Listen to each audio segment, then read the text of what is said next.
جو ہے ان تقریروں کو یاد کرنے میں اور یہاں پر آ کر پیش کرنے میں بہت ساری محنت ہے، تو ان کی محنت کا جو بدل ہے وہ آپ زوردار تالیوں سے ادا کریں۔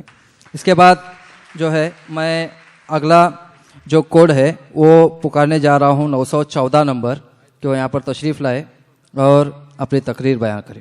914 محترم صدر صاحب، نقطۂ سنجان بز اور محترم مہمان، السلام علیکم۔ میرا موضوع شکر ہے۔ ایک ہو جائے تو بن سکتے ہیں خورشید مبی، ایک ہو جائے تو بن سکتے ہیں خورشید مبی، ورنہ ان بکھرے ہوئے تاروں سے کیا بات بنے۔ شریکان بزم، سارے جہاں کے مسلمانوں کا معبود ایک، نبی صلی اللہ علیہ وسلم ایک، مذہب ایک، کتاب ایک اور پاک بھی ایک، تو پھر ہمارے درمیان نفرتوں کی دیوار کیسے کھڑی ہو گئی؟ ہم اختلافات کے شکار کیوں ہو گئے؟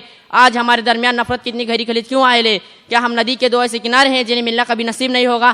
حاضرین محفل، ہمیں کیا ہو گیا ہے؟ جب ہم سب صرف خدا لا شریک کو اپنا خالق و معبود سمجھتے ہیں تو اسی کے بندوں کے درمیان تفریق و امتیاز سے مانی دار نہ جانے کس مصلحت کے بنا پر وہ تسیم و بھی ابل اللہ جمعہ کا 10 گرام آیا ہم فراموش کر بیٹھے۔ ہمارے اذہان میں نظریاتی اور مسلکی اختلافات کی اتنی وسیع خلیج حائل ہو چکی ہے کہ اسے بانٹنا جوشیل لانے سے کم نہیں۔ ایک دوسرے سے نفرت اور عداوت کی شدت اپنے عروج پر ہے۔ شادی بیاہ یہاں تک کہ تجہیز و تکفین میں شرکت بھی وبال جان بنے گئی ہے۔ مساجد میں داخلہ مسجد کی زنجیروں میں مقید ہو گیا ہے۔ شریکان بزم، جس قوم کے شریعت مقدس اور مکمل ضابطیات ہونے کی ملکیت کا افتخار حاصل ہو، جو صرف ایک ہی حرم پاک کی زیارت کو اپنی زندگی کا حاصل سمجھتی ہو، ایسی منجد و مضبوط مستقیم قوم کا اس طرح بکھر جانا نہ صرف حیرت انگیز بلکہ عبرتناک بھی ہے۔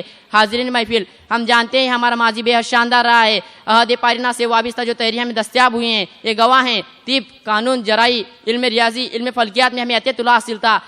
طارق بن زیاد رضی اللہ تعالیٰ عنہ، خالد بن ولید رضی اللہ تعالیٰ عنہ، صلاح الدین ایوبی رضی اللہ تعالیٰ عنہ کے شاندار فتویٰ شاہد ہیں کہ ہم نے جابازی، جرات مندی اور سرفروش کی شاندار مثالیں قائم کی ہیں۔ فنی عمارت سازی میں ہمارا کوئی ثانی نہیں تھا، مگر افسوس ہم اپنے شاندار ماضی کو برقرار نہ رکھ سکے۔ ہم اپنی عظمت رفتہ پر جتنا بھی فخر کریں کم ہے، مگر کیا ہم اس حقیقت سے منہ موڑ سکتے ہیں کہ اللہ جل شانہ کی مدد و استعانت کے بغیر کچھ بھی ممکن تھا؟ جب تک ہم اللہ کی رسی کو مضبوطی سے تھامے رہے، ایک رہے، کامیابی ہماری قدم چومتی رہی، کامرانیاں ہمارے ہم رقاب رہی، مگر افسوس صد افسوس اللہ کی اس رسی سے آج ہماری پکڑ کمزور ہو گئی ہے۔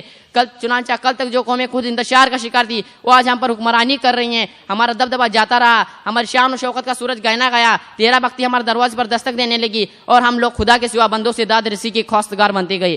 شریکان بزم، اب ہمیں بدلنا ہوگا۔ اب ہمارے لیے پدرم سلطان بود والی ذہنیت کی سیر سے چھٹکارا پانا بے حد ضروری ہے۔ وقت تھپیٹے ہوئے اور حالات کی بے رحمی ہمیں یہ سوچنے پر مجبور کر رہے ہیں کہ اس ترقی پذیر دنیا میں ہماری حیثیت کیا ہے۔ ہمیں سوچنا ہے کہ اقوام عالم کی بھیڑ میں ہم کس مقام پر کھڑے ہیں۔ کیا ہر آن بدلتے ہوئے من حیث القوم ہمارا کوئی مقام ہے؟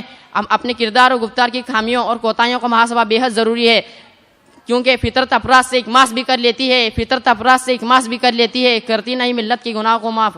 ہمیں اپنی رسوائیوں اور شرمناک ذلتوں کے اسباب ڈھونڈ نکالنے ہیں اور پوری دیانت داری سے سوچنا ہے کہ آخر ہمیں پر عرص آیت اتنی تنگ کیوں ہیں۔ جس قوم کے رعب و جلال سے قیصر و کسریٰ کے در و بام لرزا جاتے تھے، آخر اسی قوم کی بے وقتی انہیں خون کے آنسو کیوں رلا رہی ہے؟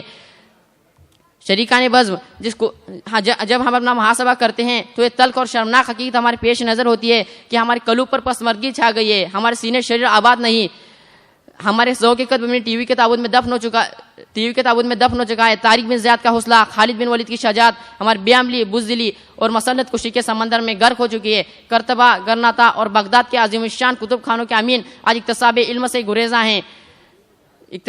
گریزاں ہیں۔ شریکان بزم، کیا ہم اب بھی ایک نہیں ہو سکتے؟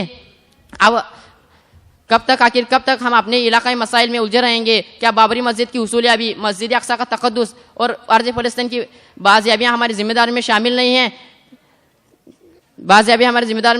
ہیں؟ کیا ہم اب مسجد اقصیٰ کے شہادت کے منتظر ہیں؟ آئیے شریکان بزم، ایک بار پھر اپنے کھوئے ہوئے حوصلوں کو آزمائیں اور اپنے کھوئے ہوئے وقار کو بحال کریں۔ فطرت بدر پیدا کر فرشتے تیری نصرت کو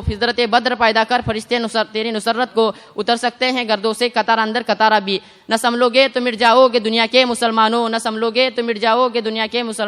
تمہاری داستان تک بھی نہ ہوگی داستانوں میں۔ خدا حافظ اللہ۔